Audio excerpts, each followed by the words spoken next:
So cleaning is a very important aspect of what we do here at Powdertech Surface Science.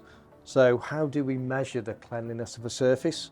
So what we're looking for here is really the surface tension that's on the surface of the metal.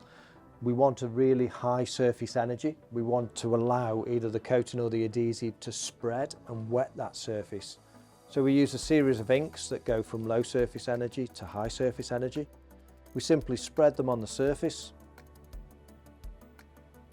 And here we have an untreated section of aluminium extrusion.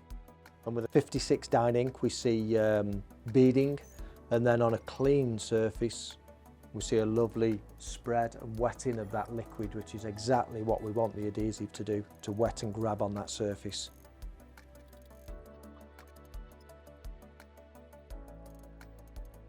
So if we revisit the as received and the clean casting, and we perform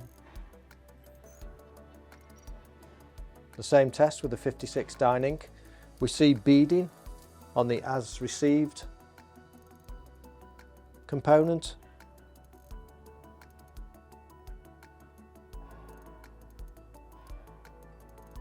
and we see really nice wettability, high surface energy after the cleaning process, which is just what we're looking for a really good bonding application.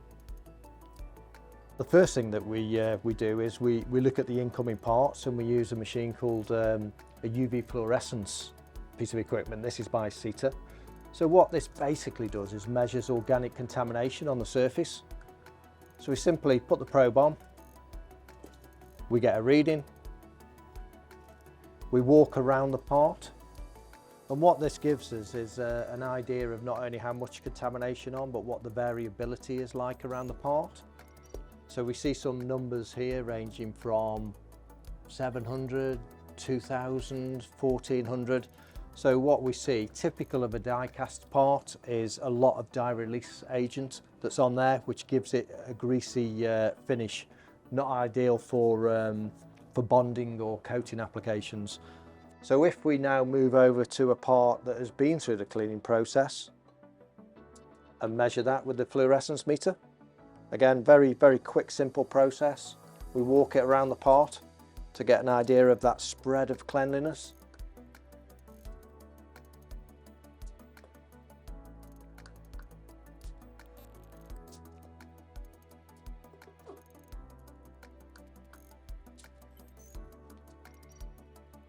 So what we see from the clean component is an RFU level of around about 14, 15, which is what we would like to see from our process. And we compare that to the raw part, which came in at round about 700 as an average, with values up to about 2000. So what we see is a much cleaner surface, and one that is certainly much better accepting coatings or adhesives. So this is really what we want to see out of our process.